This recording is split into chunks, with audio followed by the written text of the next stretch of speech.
안녕하세요. 홍양표 박사입니다. 지난 시간에 우리가 임신, 태교에 대해서 왜 태교가 중요한가에 대해서 알아봤습니다.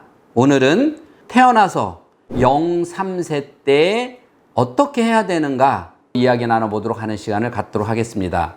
제가 이제 두 번째 어머님들 상담할 때 첫 번째는 아이 임신 때 지금까지 기억나는 스트레스가 있나요? 라고 물어본다고 그랬죠. 두 번째는 혹시 0, 3세 때, 아이가 0, 3세 때 주 양육자가 바뀌었나요? 안 바뀌었나요? 몇 번이 바뀌었나요?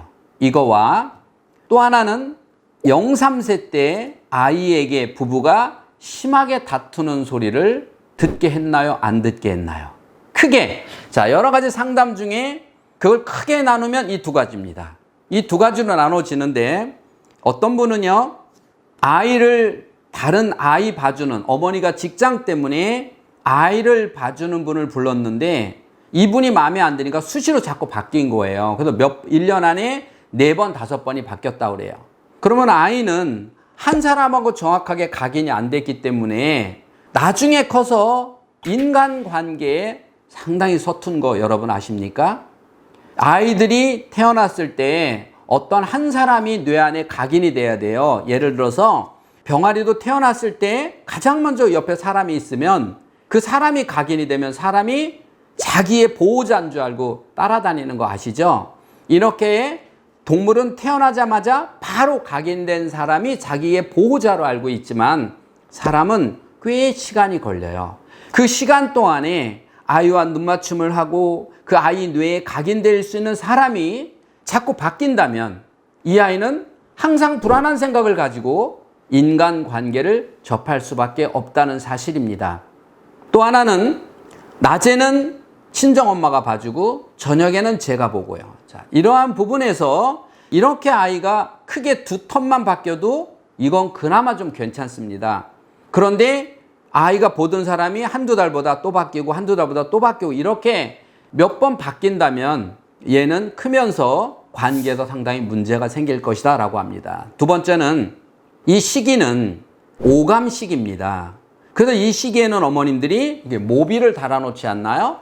모빌. 그래서 눈을 운동시키는 거죠. 그러면 얘네들이 0, 3세가 모빌을 보면서 저게 왜 파란색일까? 저건 왜 움직일까? 이런 생각을 하면서 볼까요? 아니죠. 그냥 눈 운동을 하면서 봅니다. 색깔이 있으니까 눈이 따라가죠. 이렇게 따라가면서 뇌가 각성이 되는 거죠. 예를 들어서 눈과 그 감각. 자, 0, 3세 때는 많은 스킨십이 중요하거든요. 마사지. 특히 손, 발, 얼굴. 자, 이런 마사지가 아이 뇌 발달에 상당한 도움을 줍니다. 그런데 아이가 손을 마사지를 해주면 아이가 여기가 시원한 데고 여기가 안 시원한 데다 이렇게 생각하는 단계는 만 3세 이후입니다. 그 전 단계는 감각을 통해서 촉감을 통해서 스킨십을 통해서 뇌를 활성화시키는 겁니다. 그러면 우리 뇌 안에서는 제가 지난 앞에 강의할 때 호문클루스 이론 강의한 것처럼 손이 가장 크다고 그랬어요. 근데 아이들이 손이 항상 이렇게 쥐고 있습니다. 뭔가를 쥐고요.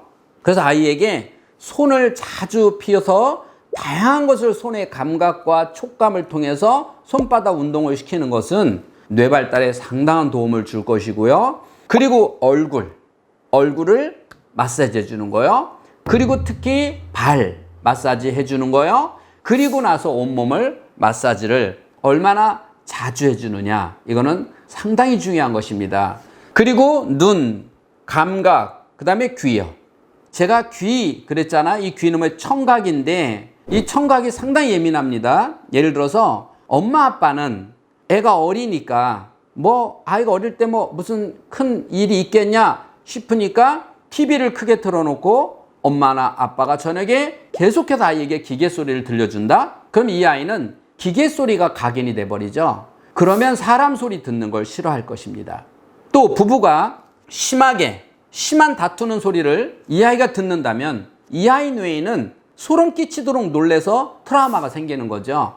자, 이렇게 아이가 어렸을 적에는 항상 엄마가 예를 들어서 아주 유명한 아나운서가 재밌게 들려주는 동화책을 녹음해서 들려주는 거와 어머니가 읽어주는 소리는요, 차원이 다른 거죠.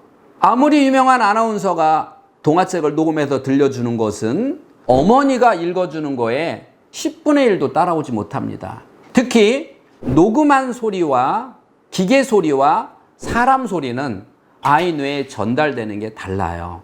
그래서 어머니의 육성, 아버지의 육성, 이런 육성으로다가 부드러운 소리, 칭찬의 소리, 아이와 함께 눈 맞추면서 해주는 이러한 소리를 들려주는 것 상당히 중요합니다. 물론 잔잔한 클래식 음악을 틀어주는 것도 중요하지만 그거보다 사람의 소리를 더 많이 들려줘야 된다는 사실입니다.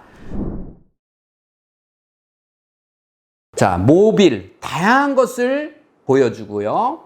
다양한 소리 중에서 특히 사람 소리를 들려주고요. 그리고 다양한 걸 보여줄 때 중요한 건 뭐냐? 사람이 각인되는 사람이 자주 바뀌어서는 안 되고요. 그리고 아이에게요, 또 여러 가지 냄새를 맡도록, 가정에서 향을 자연스럽게 여러 가지 향을 맡을 수 있도록 해주는 것.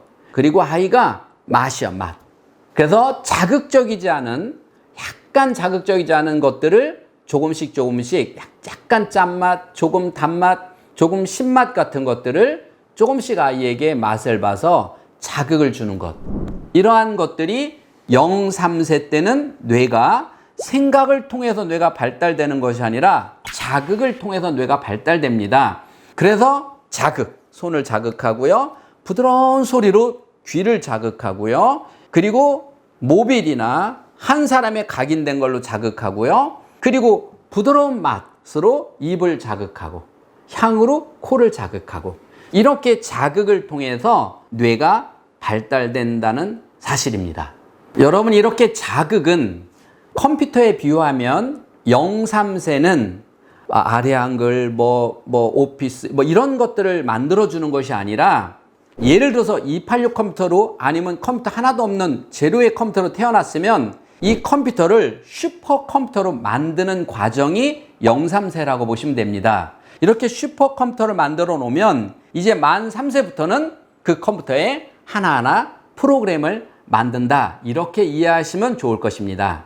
그러면 이 좋은 컴퓨터의 용량은 무엇을 통해서? 자극을 통해서 만든다 라고 생각하시면 되겠습니다. 혹시 하시다가 여러분 궁금한 거 있으시면 아시죠? 언제든지 댓글 주세요. 명쾌하게 답드리도록 하겠습니다. 지금까지 인간수업의 홍양표 박사였습니다. 감사합니다.